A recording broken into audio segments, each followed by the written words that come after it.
Thank you, CS. Next question will come from Alexander Mundingi.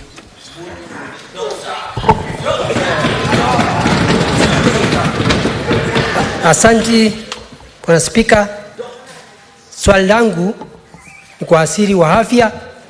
Kwanza, waziri wa afya, ni asante sana. Mimi mmoja wale wanaume wanasupporti CS ama governors wakina mama wale wanafanya kazi nzuri.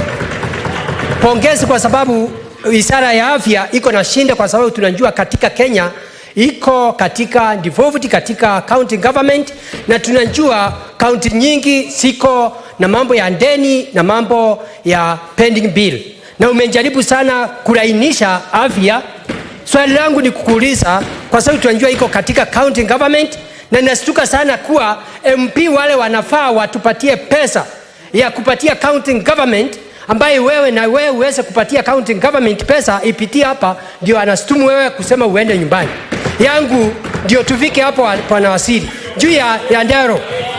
We nyamaza. Order. Kwanza county yako iko na 90 billion. Nyamaza. Kwanza niulize swali. Ni Senator wa County anaongea. Order, Senator. Senator Alexander, order. What's your point of order, Sifuna?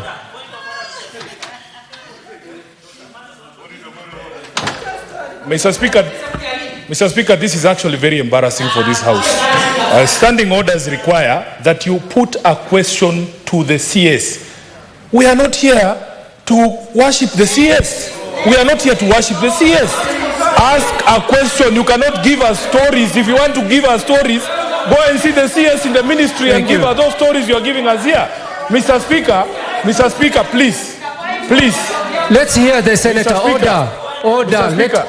Order, senators. Mr. Speaker, order. He's on a point of order. Yes, let I'm us on a hear point you. of order. Mr. Speaker, we have very few minutes, and this is a critical national discussion and national debate. We are not here to kiss people's behinds. We are here to ask critical questions about the doctor strike. Can you limit the contribution of the senator to a question, Mr. Speaker? Thank you. So, Senator Cherargei, what's your point of order?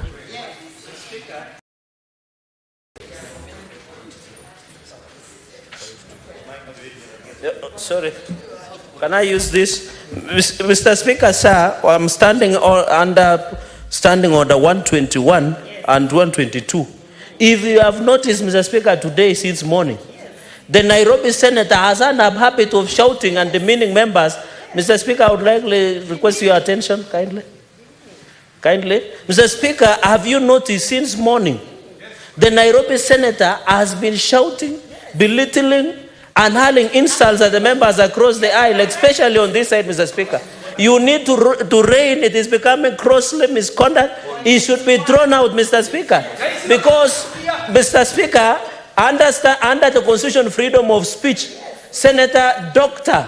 Ali Munyi Mundigi has a right to ask the question they want. Why would you allow Senator Sifuna to use unparliamentary language by calling us that we are kissing people's behind? We are not. Our kisses are for somewhere else, Mr. Speaker. We don't kiss anybody's behind, Mr. Speaker. We just say it as it is. He must withdraw the last statement of using unparliamentary order members. Just wait. Mr. Speaker, he must withdraw the unparliamentary language of telling us that we are kissing other people's behind. We know what kisses are meant and where to kiss. We cannot be told by Senator Sifuna, Mr. Speaker. Can you call him out of order? Honorable Senators.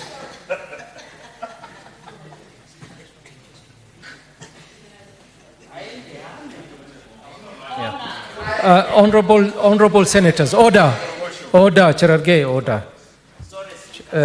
Senator Sifuna stood on a point of order that Mundingi was wasting time with a long statement instead of asking a question.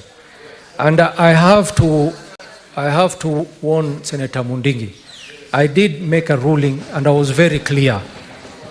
When you're given an opportunity to ask a question, go straight to your question and make it short and precise. Senator Sifuna, Senator, can you stop directing the chair? I don't need your assistance. Exactly. You are shouting across the aisle. Two wrongs don't make a right. Senator Sifuna, I would urge you to withdraw kissing whatever part of the body you had referred to and make it more parliamentary and withdraw Mr. that Speaker, statement. luckily for me, I have the full range of the English language. I will withdraw the statement of kissing someone's behind, which is exactly what is happening, and replace it. Replace it. I have withdrawn it. I am withdrawing it. Why, Mr. Speaker, can I continue? Order. Proceed, Sifuna. Mr. Speaker, if they don't listen to me, how will they hear it when I'm withdrawing it? Proceed. How will they hear when I'm withdrawing? Order, senators. Order. We cannot proceed like this, senators. Order. How else am I supposed to withdraw? Just How withdraw. many ways are there to withdraw other than the way that I am withdrawing? Withdraw the Mr. statement. Speaker, I am going to replace the phrase kissing the behind of the CS, which is exactly what they are doing, and replace it. Replace it. Can I hear him? Wait, let's hear him. Replace it with massaging the CS for health, Mr. Speaker, because that's what they are doing. Okay. Senators.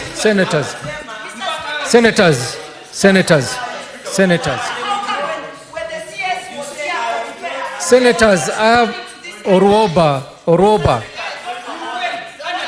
Gloria. Order, senators. We cannot, no, I'm not going to give any more points of orders because we are not listening to each other. Order, senators. He withdrew, Cherargei. He withdrew. Order, senators.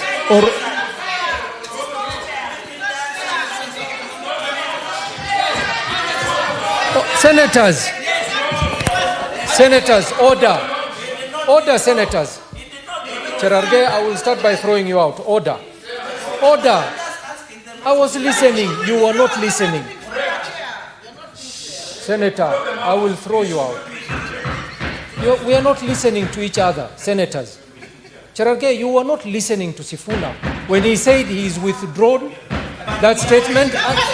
He has the right to replace it. It needs to make a sense. Order, the ruling. Order. Senators, do you want us to proceed, senators? I'm not engaging you, Cherargei, in an exchange. I asked him to withdraw, and he withdrew. So can we proceed, senators? Let us proceed. The matter was parliamentary language. The issue was parliamentary language.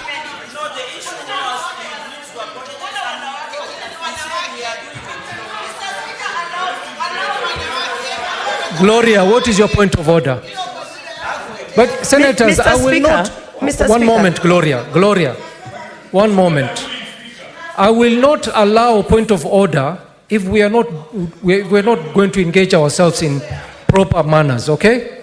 Let us agree. If you have a point of order, press your intervention button and I'll give you an opportunity.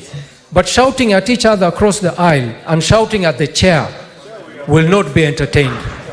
Gloria, what is your point of order?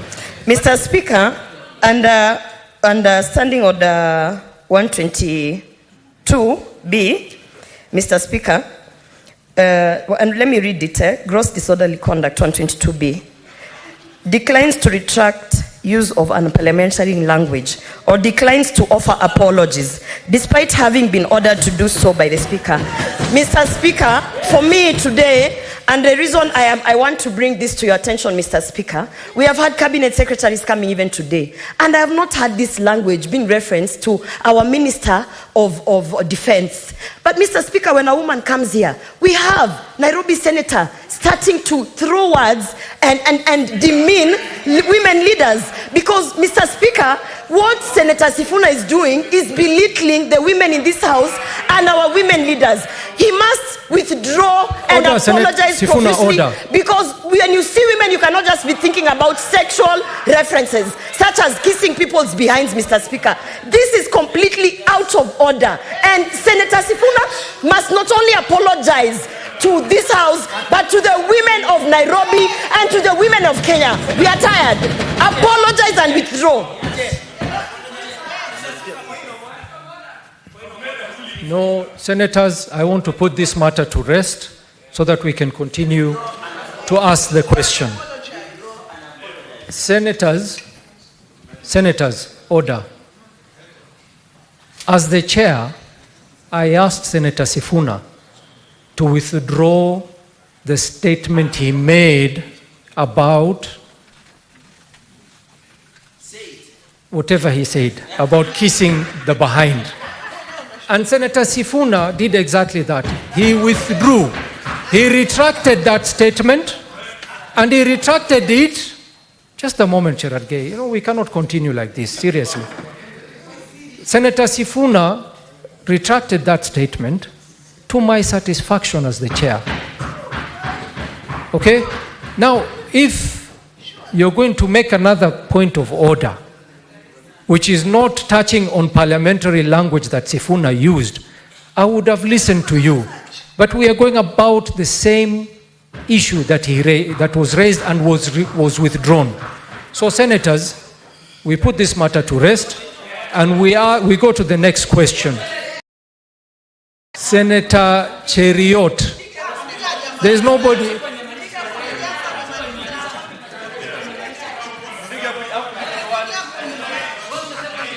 Order. Mundingi.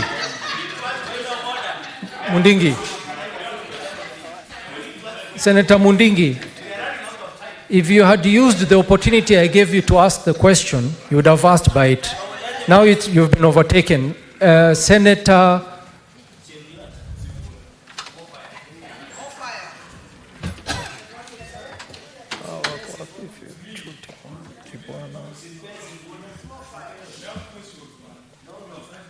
Now it seems, Senator Professor Margaret Kamar.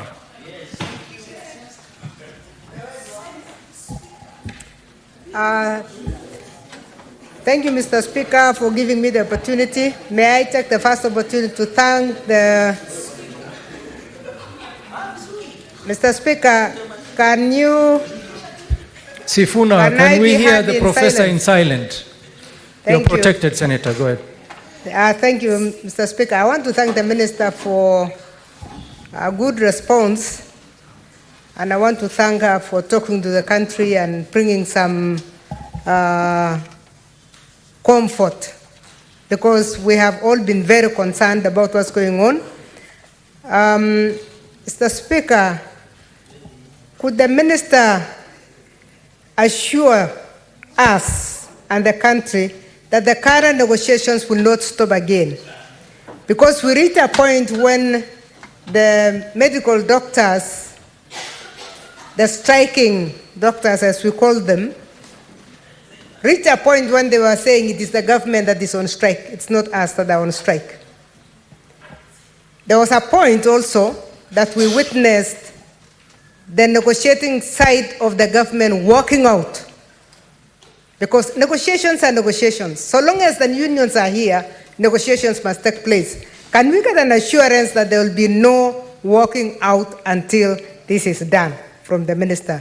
Secondly, the issue of risk allowance, Mr. Speaker, is something that has been on for many years. Why is it taking very long, and yet CRC was part of the All of Nation Approach Committee? Why wouldn't it have been discussed alongside that so that we don't have this delay? The problem, Mr. Speaker, is that people have died. And I think the minister knows that people have died. People are suffering as we are talking. People have had to go for very expensive alternatives. Why would we be dealing with an issue called risk allowance, which was done in the 90s? It was not even in the year 2000, it was before, when this idea of risk allowance, which was going on in other countries, were negotiated. Why would it not be done? So, finally, Senator, just Two. you've asked 2 questions. Thank That's you. more than enough. Senator Veronica Nduati. Thank you, Mr. Speaker. And you have put to rest the points of order. Otherwise, I would have maybe advised my colleague, Senator Sifuna, on the meaning of common parlance of English language and how you cannot retract and then reinstate the statement in different words. Mr. Speaker, I will now go straight to the questions. I will go straight to the question to the Honorable CS. Once again, welcome to Senate. And as you very well know, healthcare remains a critical pillar to the welfare of our nation, and ideally, it should enjoy budgetary priority in resource allocation. So, Honorable Cabinet Secretary, Kenyans are very concerned about how prepared the ministry is in managing the transition from NHIF to SHIF without exposing and while avoiding any gaps that may expose the Kenyan population who require health care on a daily basis. And question number 2, so how prepared is the ministry in managing that transition? Number 2, you know it is women who give birth. Linda Mama program seemed to have enjoyed a lot of popularity and is a program that was acclaimed and approved. Within the SHIF framework, the new framework, what is the ministry doing to design a specific program to Linda Mama, specifically that woman who is pregnant, for prenatal, labor and childbirth, and postnatal care without limiting those visits to 2 or 4, but to Linda Mama in as much as they require that postnatal care until the mother and the baby are both safe in the ministry and within the public hospitals that we have in Kenya. The 3rd question will be asked by Senator Hamida Kibwana. Thank you, Mr. Speaker. Madam CS, I've just been wondering, actually the morgues are full now. The patients are not being attended to. They're not attending to the patients and they are dying. Does the government realize that this is a matter of life and death? How long will this go on, seriously? So we should continue losing lives just for the government to have its own time to honor the CBA? I think, seriously, it pains. It really hurts. Number 2, we've also realized that maybe once the interns are back, the interns are sent to work in facilities and supervised. Now, this is, of course, risky. Without any personal, whatever, professionals being around, I'm wondering, we are talking about deaths, we're talking about interns also who are unsupervised. I don't know how this issue is going to be tackled, but please, our people are dying, Madam CS. Kindly do something. Thank you. CS.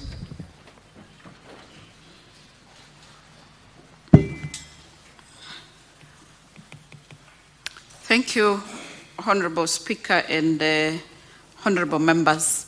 I'll begin from the question of Senator Professor Kamar, that the KMPDU has alluded to the government being on strike.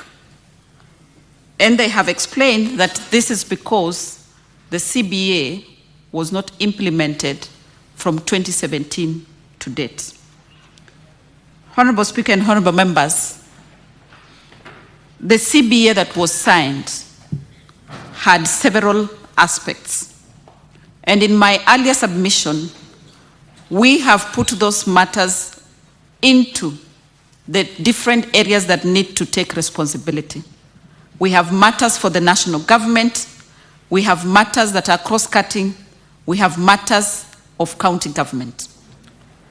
Speaker and honorable members, I want to confirm that of the 6 issues that pertain to the national government, we have addressed them.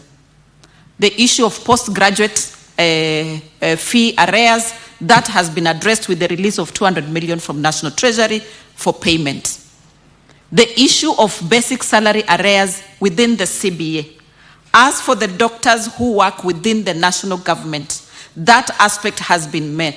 And in fact, there is an overpayment. And now the government is asking, what do we do with the overpayment of the arrears to the doctors? The issue of CBA between KMPDU and Kenyatta National Hospital was waiting concurrence from Salary and Remuneration Commission. That has already been done.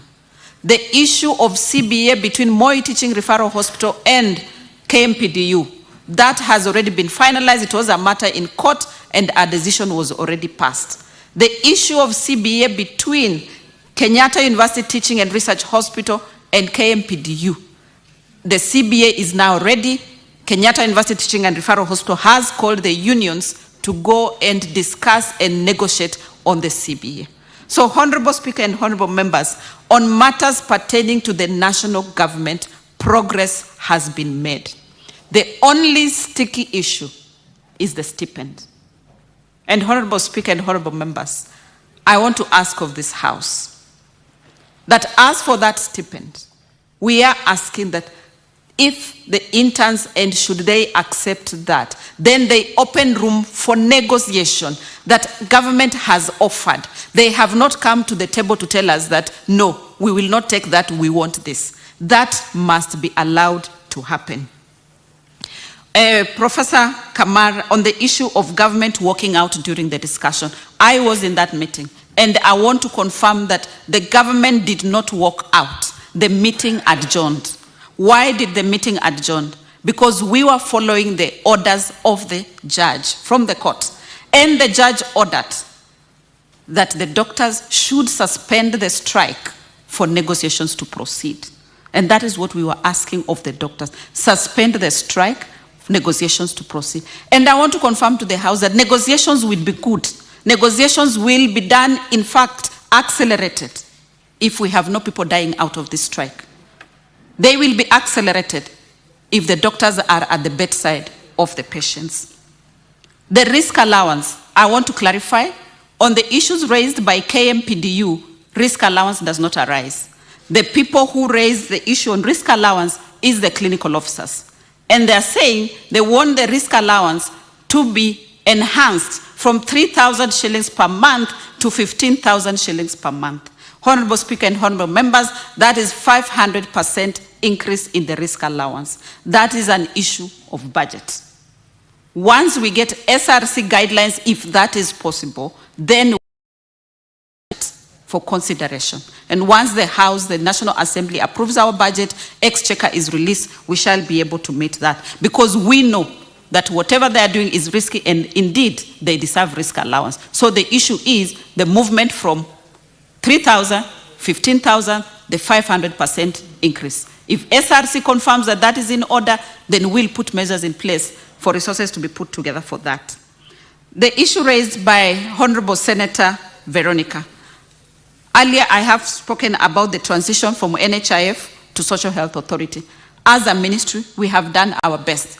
And that is why we put together a transitional committee, a committee of experts to guide the process. And as I did reported earlier, there is a roadmap, and we meet after every 2 weeks, and we are satisfied with the progress that is going to be a smooth transition, and no patient should actually notice that there was a change. It should be a seamless transition.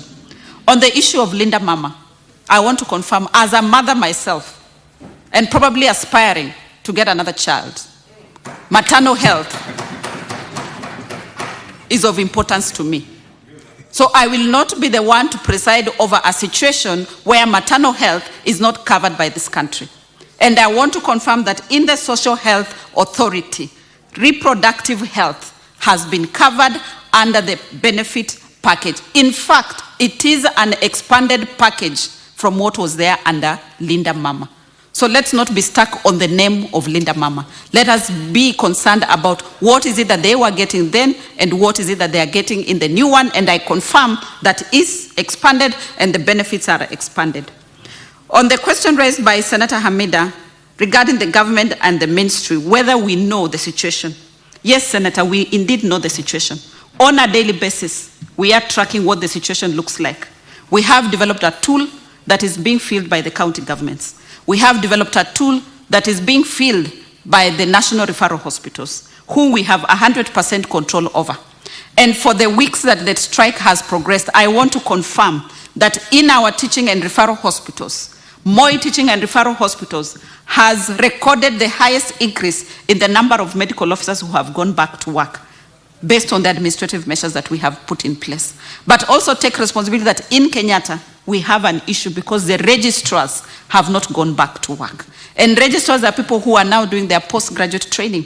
We have government-sponsored and private-sponsored.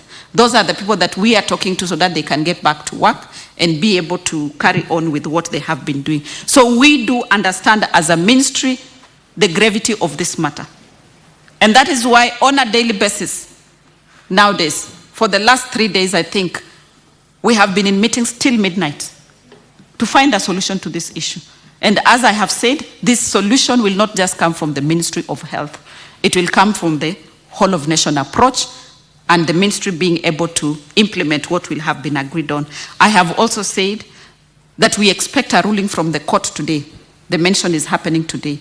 But the judge in his wisdom already ordered the doctors to suspend the strike. I want to plead with the doctors that if they respect the court orders and suspend the strike, they will create a very good environment of being listened to, and even the government also moving forward so that we meet somewhere with the doctors. Regarding internship centers, I want to confirm that as a ministry, we have a criteria that is used to determine what centers become internship centers. There must be existence of specialists who will supervise the interns. There must be existence of equipment that the interns will use. There must be existence of commodities for the interns to use. And that's why we are saying we want to take time and ensure that this matter is resolved for once. Because we have 85 internship centers in the country. 65 of them are in public hospitals. So as a ministry, we have at least ensured that the commodity aspect is taken care of. The equipment aspect, we are working on it. And now, what was remaining is to ensure that there are specialists there, but to confirm that we have a number that should be able to supervise the internship. Speaker and honorable members, I would like to say as well that this is a shared function devolved. So the county governments have their responsibility to take, the governors to take in this matter. Where the union has raised specific issues with them, we expect that the governors should handle those issues. The issues that have been raised to the national government, I have confirmed to this House that indeed we have handled them. Speaker and honorable members, I submit. Thank you. Thank you, CS. Senator George Mbugwa. And please be very brief. Okay, thank you, Honorable Speaker. Madam CS, I have a simple question to you. From where you sit, due to the importance and the complex nature of this sector, do you think it's time the country start a conversation of transferring the human resource of health from the county government and the creation of a health service commission so that we can have order in this sector? Thank you. Senator Beatrice Ogola.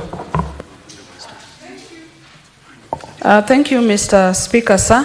My question, the first one is, Madam CS, what is the fate of the UHC staff whose contract ended, taking into consideration that as a nation we are looking at achieving universal health?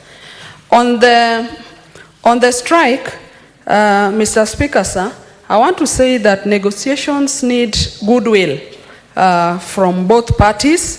Even the language we use when we are negotiating is very important.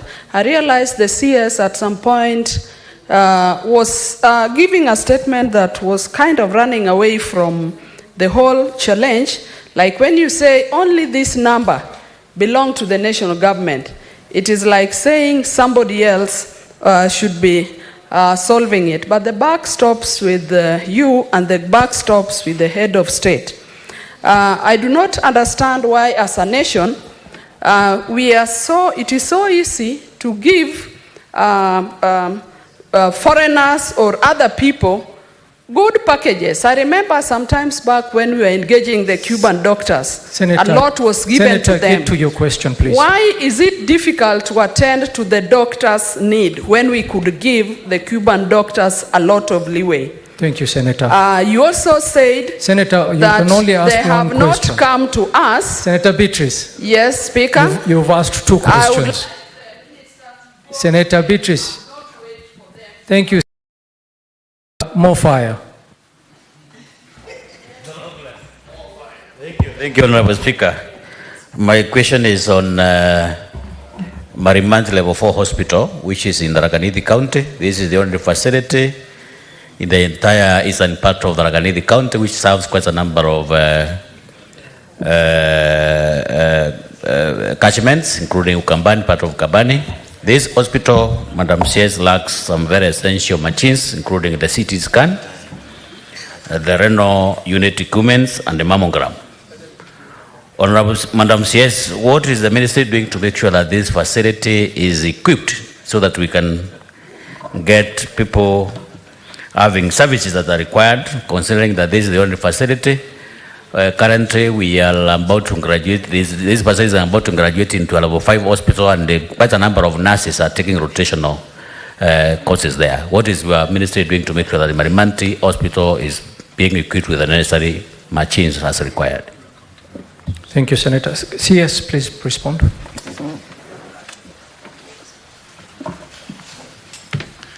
Thank you, Honorable Speaker and Honorable Members. The question raised by Senator Mbugua, whether it is a high time for there to be a health commission. Honorable Speaker and Honorable Members, I take note that this is the House that is the defender of devolution. This is the House that is supposed to ring-fence and take care of devolved function. Having a health commission would be ideal, but that process would be outside the mandate of the Ministry of Health. Constitutional question. So since the conversation is ongoing, and if everyone believes that then that is the direction to be taken, then we as a ministry are happy that then the process of having a health commission through a constitutional process is then started, so that then that is achieved. On the issues raised by Senator Beatrice, I do understand your concern